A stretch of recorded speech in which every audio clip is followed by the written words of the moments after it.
बसलेले मान्यवर आता इथं मग 2 चिठ्ठ्या लिहून ठेवल्या आहेत, पण ते मला काहीच कळती नाही. काहीच नाही. आता प्रत्येक व्यक्ती इकडं कागदा का बघून बोलतो, मोबाईल का बघून बोलतो. मला मोबाईलही कळत नाही आणि कागदही कळत नाही.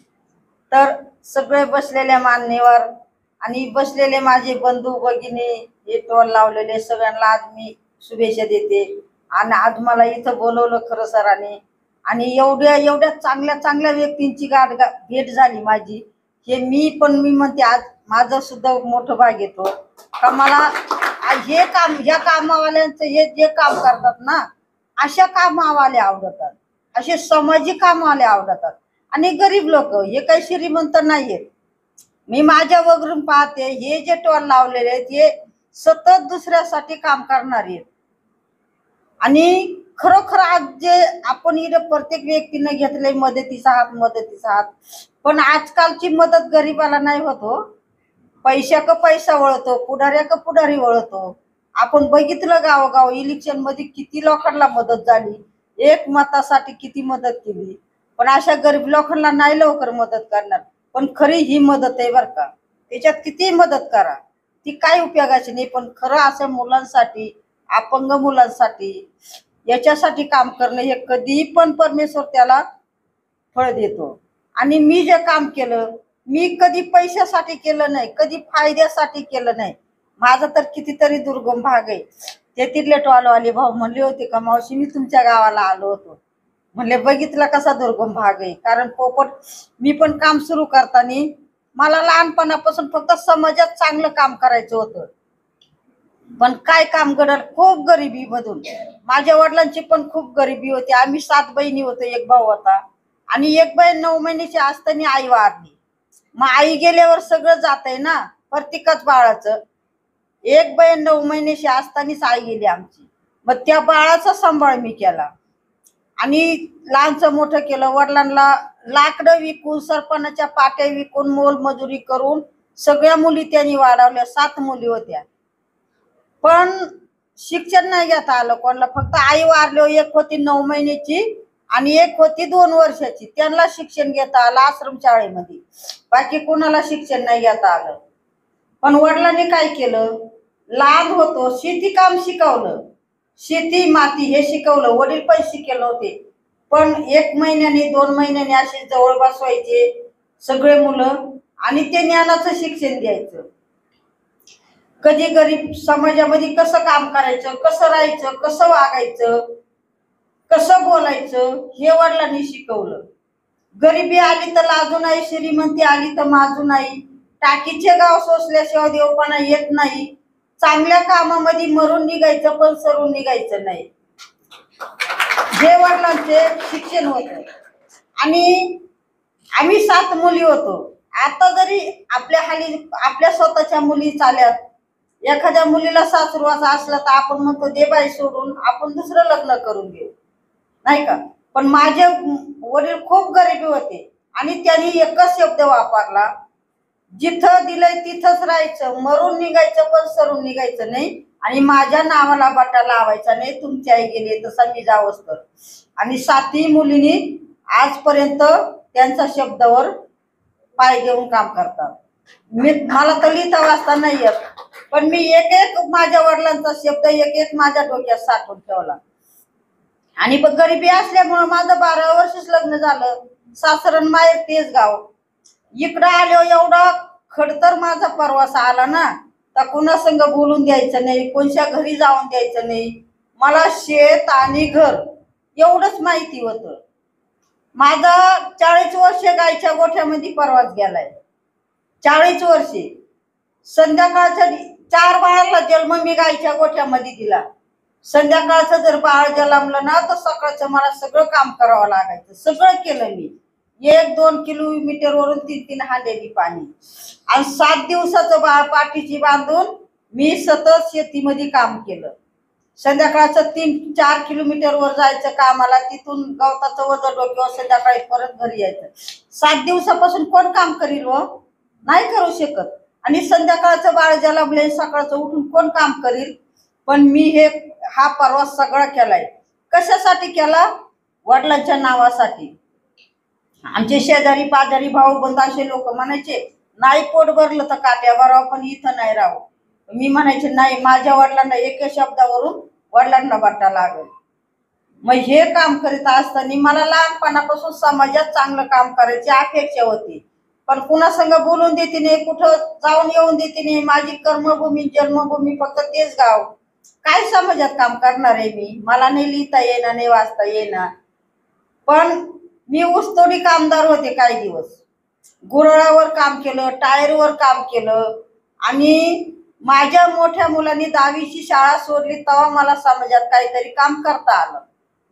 मग मी फक्त बचत गट तयार केले. बचत गटात मला खूप अडचणी आल्या, का तर मी शिकलेली नाही ना, माझं शिक्षण नाही. खूप अडचणी आल्या बचत गटातून. समाजामध्ये तर चांगलं काम करते, ऊस तोडून गेले का हाताला काही काम नसायचं 4 महिने. मग रोप तयार करू लागले. आज मला एक रोप पाहिलं, माझ्या रोपांची खूप आठवण आली. रोप तयार करायचे वेगवेगळ्या जातीचे, सीताफळ, शेवगा, हातगा, कढीपत्ता, पेरू, लिंबू. आणि हे तुळशीचे मी नंतर केले, आधी फळ झाडांचे केले. आणि पाऊस पडला का बचत गटाला एक एक रोप द्यायचं. आणि पाणी काय माझ्याकडे नाही, मला डोक्यावर पाणी आणायचं, बैलगाडीने आणायचं, मग ते रोप तयार करायचे. हे काम त्याच्या हळदी कुकाचा कार्यक्रम घ्यायला लागले. पण माझ्याकडे पैसा नसायचा काहीतरी वाण द्यायला, पैसा नसायचा. मी एक एक रोपच वाण म्हणून द्यायचे. आणि हे रोप हे कुंडीमध्ये, माझे रोप पिशवीमध्ये असायचे, पलाटीच्या पिशवीमध्ये. त्याच्यात मी रोप वाढवायचे. मग नंतर मी एक एक हळदी कुकाच्या कार्यक्रमाला एक एक वाण म्हणून रोपच देऊ लागले. आणि ते काम करीत असताना बाईप संस्था तिथं आली. आणि बाईप संस्था बचत गटाबरोबर वेगळ्या अर्थाने काम करीत होती.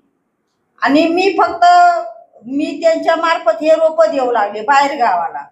मग ह्या रोपांपासून मला 4 रुपये भेटू लागले बाहेर दिल्यापेक्षा बाईप संस्थेला. त्या रोपानिमित्त त्यांची माझी ओळख होती. मी शेतामध्ये हा अनुभव मी माझ्या स्वतःच्या घरात घेतला, स्वतःच्या शेतात घेतला. का मी 40 वर्ष गायच्या गोठ्यामध्ये काढले.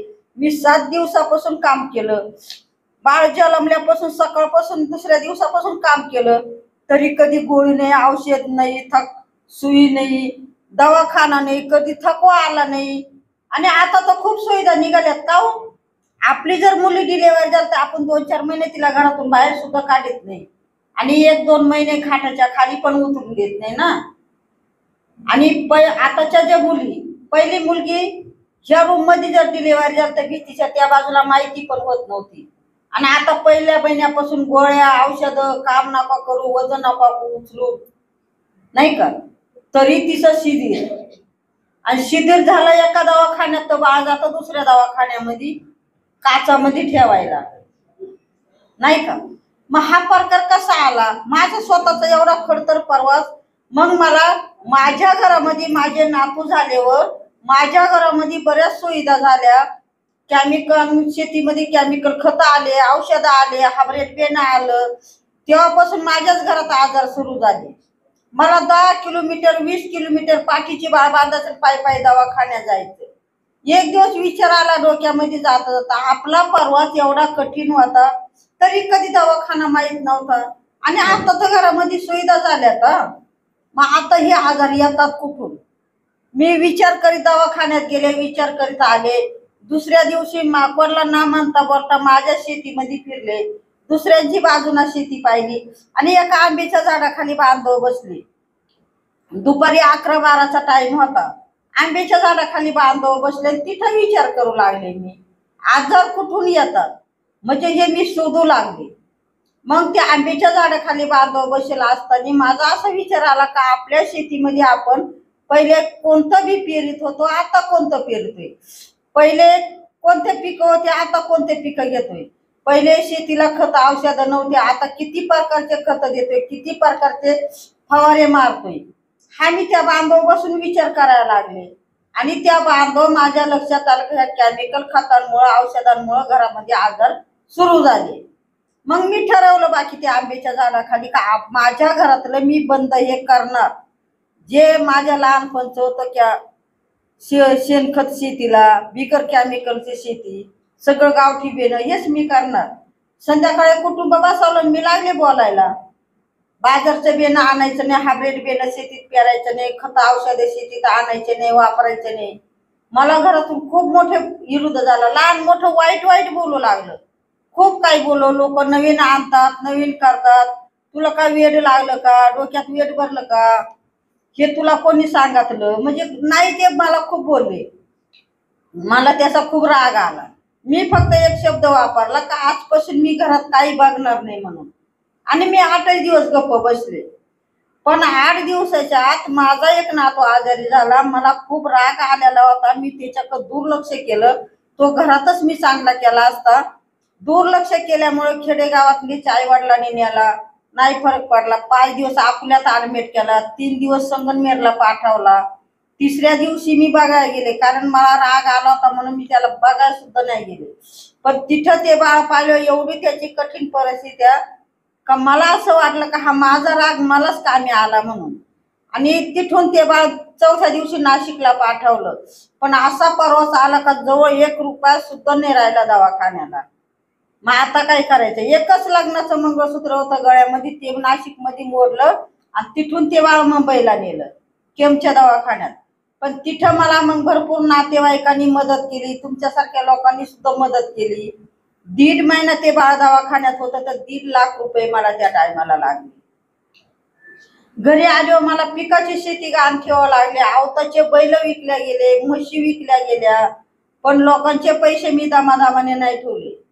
आणि तिथून पुढं माझं कुटुंब मी सांगल तसं ऐकायला लागलं. मग मी सगळं बी काही बी माझ्याकडे होतं, काही बी मी गोळा करायला लागले. जे मला बालपणचं गावठी दिसल ना तेच आणायचं. कोणाकडून 1 बी आणली, कोणाकडून 2 आणले, कोणाकडून एवढे दाणे आणले. माझ्या पुरतं मी सेंद्रिय पद्धतीनं करू लागले. माझ्या घरातले आजार कमी दिसू लागले. मग मी नातेवाईकांना सांगायचे, बचत गटांना सांगायचे, तेव्हाही लोक मला वेडच लागलं म्हणायचं, काहीतरी वाईट वाईट बोलायचे. पण माझं काम मी सांगतच राहिले, करीतच राहिले. हे काम करीत असताना बाईप संस्था तिथं आली काहीतरी कामानिमित्त. मी त्यांच्या मार्फत रोपं द्यायला लागले. रोपानिमित्त त्यांची माझी ओळख होती. मी फक्त असं छोटं छोटं माझ्या पुरतं बी बांधून शेतात लावायला चालू होते. आता ते जितीन साठे साहेब त्यांचे मित्र ते माझ्याकडे पाऊस पडला होता आणि वळाले. मग मी परत रस्त्यातून माग आले, डोक्यावरची टोकरी वटेवर उतरली दारात आणि लागले गप्पा माराय. ते म्हणे मावशी कुठं चालू त्या, म्हणले पाऊस पडलाय चालेल शेतात बी लावाय. म्हणे एवढं बी कशा कशाचे नाव सांगत का, म्हणले एवढे कुठं तुम्हाला नाव सांगू. मग त्याने मला विचारलं कोणत्या बाजारातून आणले, म्हणले नाही सर हे पारंपरिक घरचे बी लोक नवीन आणतात, नवीन करतात. ते म्हणत तुम्ही काय हे घरचे ठेवलं. मग आता जो अनुभव सांगितला हा मी त्यांना सांगितला आणि ते गेले. ते 3ऱ्या दिवशी मला ना माहिती आले, तेव्हा मी राखेतून बी चाळीत होते. कारण आमचं बी पारंपरिक अजून राखेमध्येच राहतं, मातीच्या मटक्यामध्ये किंवा कणगीमध्ये. त्याच्यामध्ये ठेवल्याने 3 वर्ष आपल्याला शेतामध्ये पेरता येतं, लावता येतं आणि खाण्यासाठी 10-20 वर्ष ते सुरक्षित राहतं. मातीच्या मडक्यात शेणा मातीने पॅक करून ठेवायचं. मग हे त्यांना विचारलं तेव्हा मी असं राख्यातून बी चाळीत होते. म्हणजे हे काय करताय, म्हणजे याच्यामध्ये ठेवल्याला 3 वर्ष उगवून चांगली होती, खाण्यासाठी 10 वर्ष राहतं. त्याने अशी वटेवशाला आथरली आणि त्याच्यावर शॅम्पल आणले घरातून थोडे थोडे. तर त्यांना मी 100-125 आणि एका घरातच भेटला. आणि मग मी म्हणत होते माझं सगळं दिश आहे, सगळं गावरान आहे, ते नव्हते म्हणत. त्यांनी सगळं शॅम्पल तपासलं, बांधलं, त्याचे नाव विचारले, वैशिष्ट्य विचारले, सगळे शॅम्पल बांधले. कुठं तपासायला नेले हे मला नाही माहिती. आता ते जुनं ते सोनं होतं, ते सगळं दिशी निघालं. आणि त्या साहेबांनी आज परत मला मदत देऊन हे जगासमोर काम न्यायचं त्यांनी काम केलं.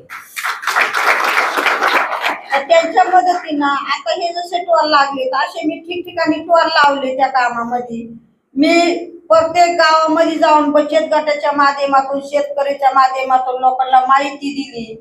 त्याच्यावर मी सुद्धा एक कळसुबाई म्हणून कमिटी तयार केली. ह्या कमिटीची तयार करता करता मी 3,500 महिलांबरोबर काम सुरू केलं. 150 गावांमध्ये शेतकरी गट केले. आणि हे काम करीत असताना टोल लावून मग बचत गट माझ्या शेतामध्ये यायचे. आता आपण म्हणतो गावठीला उत्पन्न नाही, गावठीला पीक नाही. का गावठीला पीक नाही, एका काडीपासून किती उत्पन्न निघते ही मी माझ्या स्वतःच्या शेतात दाखवली. एका काडीला किती फुटवा होतो, एका काडीला किती लोंबे येतात, किती गोंडे येतात, एका दाण्यापासून किती धान्य तयार होतं हे मी माझ्या स्वतःच्या शेतात करून दाखवलं.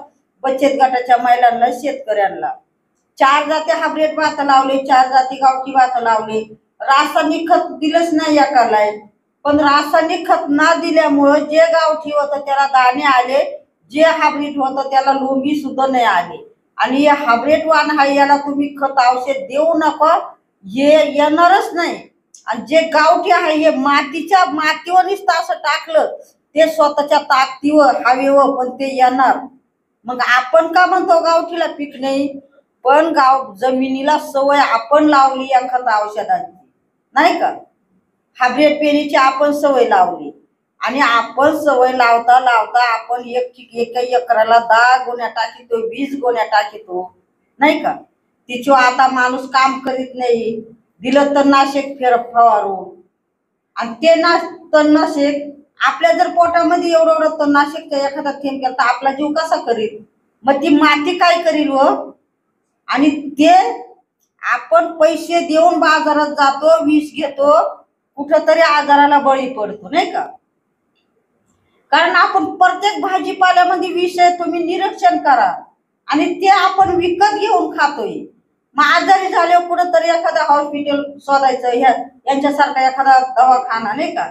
पण आपण दवाखान्यात जाऊन आपण आपलं आरोग्य नीट करतो. ही माती जर संपली तर हिला कोण डॉक्टर बोलणार आहे तयार, कोणता वैद्य आणणार आहे. मला नाही कोणी अजून प्रश्न कोणाकडे असेल तर खरंच मला या प्रश्नाचं उत्तर द्या. मातीला कुठला डॉक्टर भेटणार आहे, नाही का.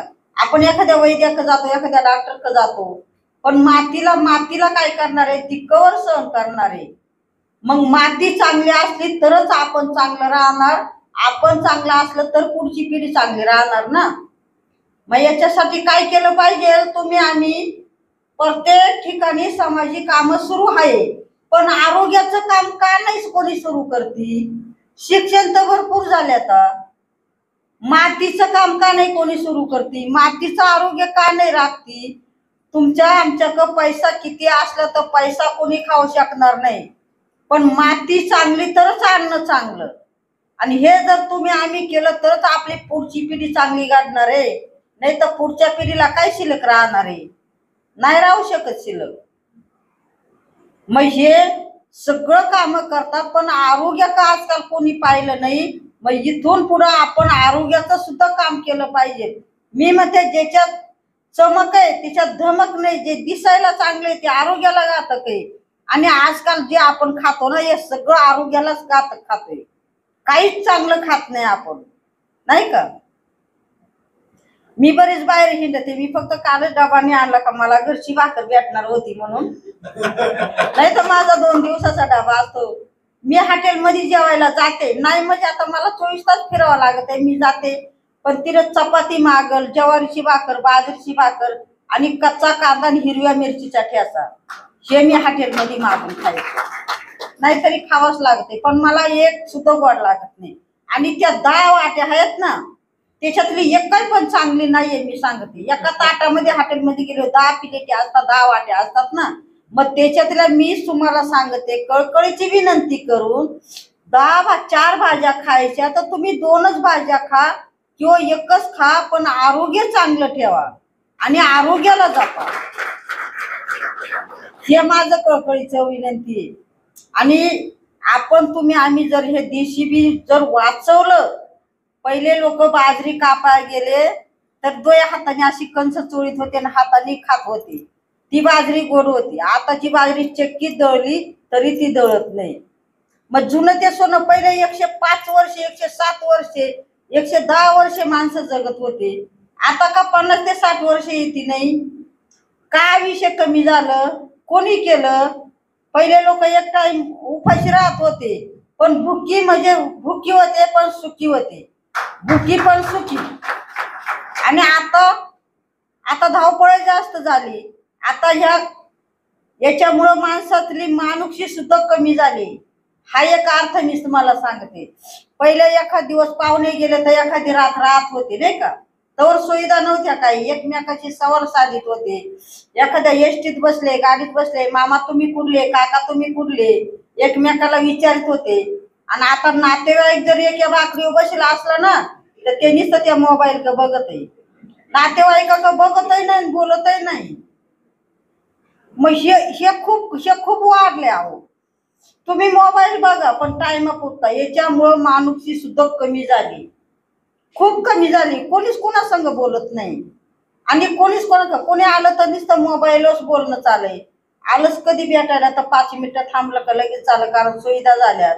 म्हणजे काही राहिलंच नाही आपल्या जीवनामध्ये. आपल्याकडे नुसता पैसा पैसा करून आपण जीवन घातक चालय. आता किती आजार, अटक आजार कुठून आले, कुपोषित बाळ जन्माला कुठून आले, का घडतात हे असे मत्ती मुदयेचे बाळ कसे जन्माला येतात? हे सगळं कारणीभूत खाणे. आपलं खाणं चांगलं, पूर्वी रानभाज्या, आम्ही अजून 4 महिने रानभाज्या खातो बरं का, 4 महिने रानभाज्या खातो पाऊस पडले.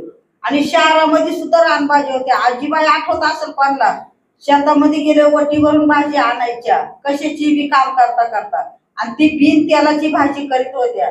त्या भाजीला चव होती, पण आता त्याला तळलेल्या भाजीला चव नाहीये.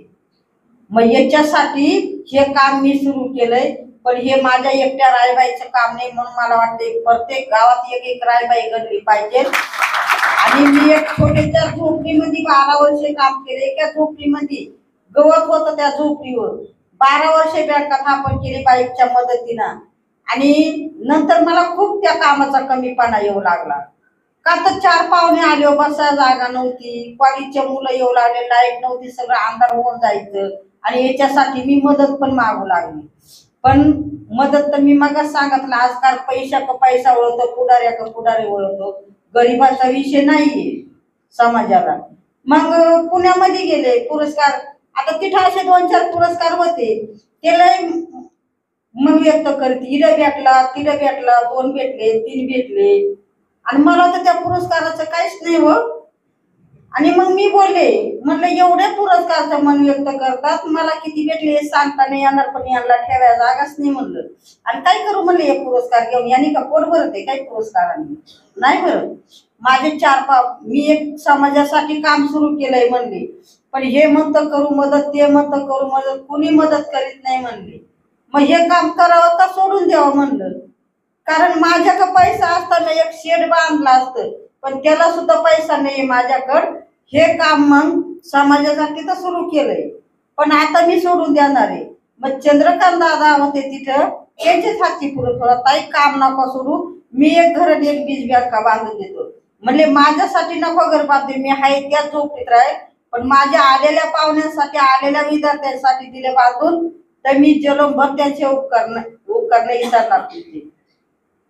त्यांनी 1 महिन्यामध्ये मला एवढं मोठं घर बांधून दिले का माझं बी ठेवता येतं, आले पाहुणे बसता येतात, कॉलेजचे मुलं सुद्धा येऊन बघतात. आणि त्यांचे उपकार 1 महिन्यामध्ये मला घर बांधून दिलं. आणि आमचं खूप खेडं गाव आहे डोंगरावर, ते उद्घाटनाला येणार होते कुठेतरी शिर्डीला उतरून. म्हणले तुम्हाला जर यायचं असं तर आमच्या खेडेगावात वरून जाताना हेलिकॉप्टर विमान बघतात, लहान पोरं बाया माणसं, यायचं असं म्हणलं तर इलच हेलिकॉप्टर उतरावं, तर या नाही तर उद्घाटनही करू नका, तुम्ही येऊ नका. त्यांनी माझ्या घरासमोर हेलिकॉप्टर उतरवलं आणि उद्घाटन केलं. उद्घाटनामध्ये म्हणजे ते एक बहीण म्हणून भेट दिली, ते घर जे दिले ना तर बहीण म्हणून भेट दिली. आणि तेव्हापासून त्यांनी बहिणीचंच नातं लावलंय. आणि मी सुद्धा रक्षाबंधनला बियेच्याच लाख्या बनवून त्यांना पाठवते.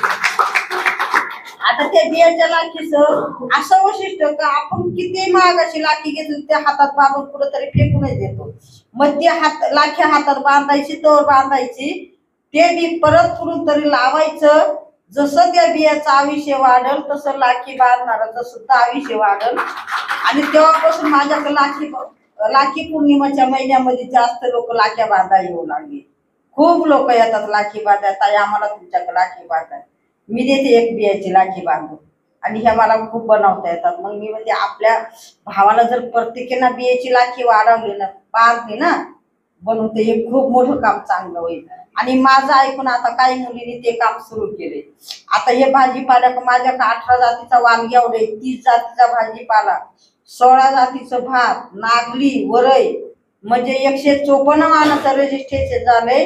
आणि आता किती वाहन वाढले तर आताचे नाही सांगता येणार. पण एवढे मी माझ्या स्वतःच्या शेतात करते, स्वतःच्या घरासमोर करते. तुमच्यासारखे आले हो त्यांना बघायला पण भेटत, बघ खरंच रायबाई काम करते का नुसती बोलतेस म्हणून. प्रत्येकाचं वैशिष्ट्य तिथे येऊन मला सांगता येतं आणि प्रत्येकाला ते बी पण देता येतं. मग आता मी त्या टायमाला 3 वर्षे 5 वर्षे मी रोप वाटल्या हळदी कुकाच्या कार्यक्रमाला, आणि तिथून पुढे मी बियाचे पाकिट वाटते. प्रत्येक बाहेर गावाला जाऊन कुठं कोल्हापूर असे जिकडे गेले ना त्या महिन्यामध्ये तिकडे हळदी कुकाचा कार्यक्रम घेते. आमच्या इथे आता दरवर्षी हळदी कुकाचं पाकिट देऊन नाही जमत. एक टाइम ते भाऊ म्हणजे पोपट पवारच्या गावच्या महिला आल्या होत्या माझ्याकडे 100-150, त्यांना तिला हळदी कुकाचं वाण, 20 हळदी कुकाचं वाण म्हणून 20 देत होती. आणि आताही मी 20 बियाचीच पाकिट वाटते हळदी कुकाला. झाड रोप नाही वाटत. मग हे रोपांचं एक वैशिष्ट्य, आता हे भाऊ म्हणतात मी प्रत्येक वर्षी रोप वृक्ष लागवड करते, रोप वाढ, हे खूप गरजेचं काम आहे हो. आणि हे पण पुण्य काही कमी नाहीये, नाही का. मग आता आपल्याकडे वाढदिवस करीत असतील ना, वाढदिवसाला पार्ट्या देतात, केक कापतात आहे ना, मित्रमंडळीला करतात का कोणी का नाही करते? करतात ना. मग त्याच्यापेक्षा तुम्ही 4 रोप आणा ना आणि तुमच्या नावाने एक रोप लावा आणि तुम्ही 4 रोप 4 मित्रांना द्या लावायला. त्या रोपाचं आयुष्य वाढेल, तसं तुमच्या वाढदिवसाचं सुद्धा आयुष्य वाढेल. एखाद्याला जागा नसली रोप लावायला तर तुम्ही एखाद्या रस्त्याच्या कडाला ते रोप लावा. जे परवाची रस्त्याने येणारा जाणारा त्या सावली खाली बसेल, त्याचं मन किती शांत होईल, तो आशीर्वाद आपल्याला भेटेल, नाही का. मग हे केलं पाहिजे लोकांनी. ते पार्ट्या केक हे बंद केलं पाहिजे. काही ठिकाणी आता मी तर कधी शाळेची पायरीच नाही येते, पण मला रोज मोठमोठ्या कॉलेजवर नेतात लेक्चर द्यायला. मग माझं लेक्चर हेच आहे, मातीतलं. मी शाळा नाही शिकले पण निसर्गाची शाळा मी पूर्ण शिकले. या काळ्या मातीचं नातू तोडलं म्हणून आज इथपर्यंत मी बोलते तुमच्या समोर. आणि हे माझं एक एक वाक्य एक एक घ्या जोगते. आता इथं फोटो भरपूर लोक काढते, मग मी समाजाला सांगते माझे फोटो नका काढू, पण माझे विचार बाकी नक्की घ्या, घराघरामध्ये विचार जाऊ. आता काही शाळेवर जाते, मग मी मुलांना सांगते मला शाळेवर जास्त आवडतं शेतकऱ्यांमध्ये का शाळेतली 4 मुलं तरी माझ्यासारखे घडतील आणि 4 मुली तरी घडतील. मग हे काम शाळेला गेट भरपूर असते, नाही का, गेट असते शाळेपाशी, जागा भरपूर असते. मग तिथे आपण फुलाची झाडं लावतो, शोची झाडं लावतो, मग त्याच्यामधून हा भाजीपाला लावा ना, आपल्याला खायलाही भेटेल आणि आपलं आरोग्य चांगलं राहील. मी तर म्हणते प्रत्येकाच्या शेतकऱ्याच्या शेतात परसबाग पाहिजे, प्रत्येकाच्या दारात किचन गार्डन पाहिजे आणि प्रत्येकाची विषमुक्त भाजी आपल्या बाळाच्या डब्याला आली पाहिजे. हे माझं स्वप्न आहे, पण हे लोक करत नाही आणि हे केलं पाहिजे. मग शाळेवर गेट असते, काही शाळेवर माझ्याकडून बी येऊन गेट व येलवरगी लावलंय, मधून वांगी मिरच्या लावल्या. ते मुलं मला फोन करतात, आजी तुम्ही सांगितलं आणि तुमच्याकडून बी आणलं आम्ही, ते आम्ही हाताने लावलंय आणि त्याची भाजी आम्ही खातोय, त्याची चव वेगळी आणि बाजारातल्या भाजीची चव वेगळी. मग हे केलं पाहिजे ना. प्रत्येक पुण्या मुंबई ठिकाणी गच्चीवर माती टाकून भाजीपाला केलाय, ते लोक मला फोटो पाठवत आहे, मला अभिमान वाटत आहो त्याचा. आणि हे केलं पाहिजे. कुंडीमध्ये तुम्ही लावलं पाहिजे, कुंडीमध्ये तुम्ही फुलाचे झाडं लावता, शोचे झाडं, 2 वांग्याचे झाडं लावा, 2 मिरचीचे लावा, थोडीशी कोथिंबीर टाका, 2 पालकचे झाडं लावा. याची चव तुम्ही खाऊन बघा. आणि हे केलं पाहिजे आणि हे प्रत्येकानं करावं. प्रत्येकाचं ताट, आता माझं काम भरपूर म्हणते मोठं झालंय, पण ज्या दिवशी प्रत्येकाचं ताट विषमुक्त होईल ना, त्या दिवशी मी म्हणेल का माझं काम मोठं झालं, माझं काम घराघरामध्ये गेलं म्हणून. आता असे पुरस्कार मला भरपूर भेटलेत, नारी शक्ती, पद्मश्री, फार सगळ्या महाराष्ट्रातले.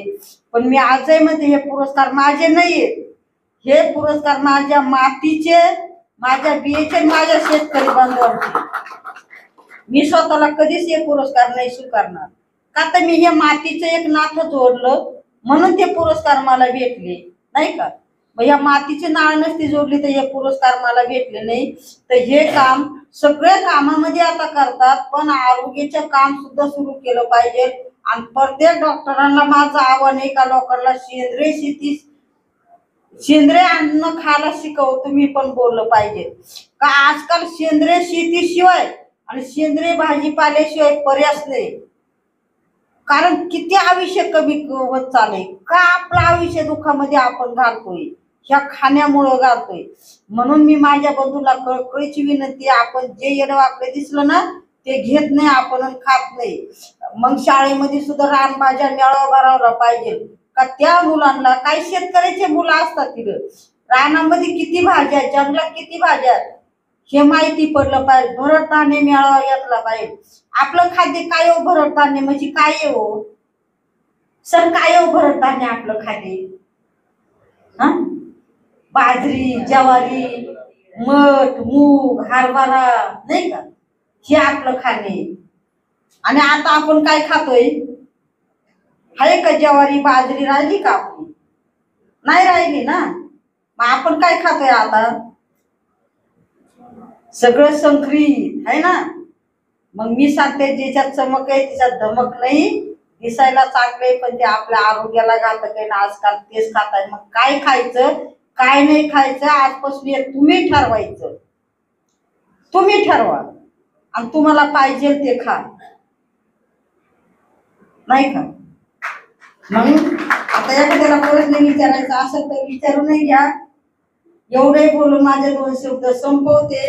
मग माझे फुटू नका घेऊ आता इथून उठलो, पण विचार बाकी घराघरामध्ये घ्या. आणि आपल्या काळ्या आईला प्रत्येकाने जपा. ही काळी माती ना. त्याच्यात एक प्रश्न, आता इथे शेतकरी नाहीच जास्त मला वाटतं प्रश्न विचारायला. आपण म्हणतो हायब्रिड पेन आता येईल का, एकाएकी शेती येत नाही. मग आपण शेती कशी केली पाहिजे? तुम्ही एक एकरला 10 गोण्या खड्डा देतात ना, तर पहिल्या वर्षी 5च गोण्या दिल्या पाहिजे. त्याच्यावर 2च दिल्या पाहिजे. त्याच्यावर 1च दिली पाहिजे. मग परत देऊच नका. पण ती एकाएकी जमीन सुद्धा एकदम पिकणार नाही. आपल्याला सेंद्रिय शेती कवळाला तर आता माझ्याकडे गावठी गाई आहेत, शेळ्या आहेत, म्हशी आहेत, बैल आहेत. आणि प्रत्येकाने एक एक देशी गाय पाळली पाहिजे. देशी लक्ष्मी आपण पार घालावली का देशी गाय राहिलीच नाही. आता आपण बरेच जर्सी गाय पाळल्यात, 25-30 लिटर दूध देते, पण तिला खाणंही विषारी आणि दूधही विषारी, नाही का. मग याच्यामधून काय घ्यायचं आणि काय द्यायचं ते तुम्ही ठरवा. एवढे बोलून 2 शब्द संपवते. धन्यवाद. बसलेल्या सगळ्यांना शुभेच्छा देते.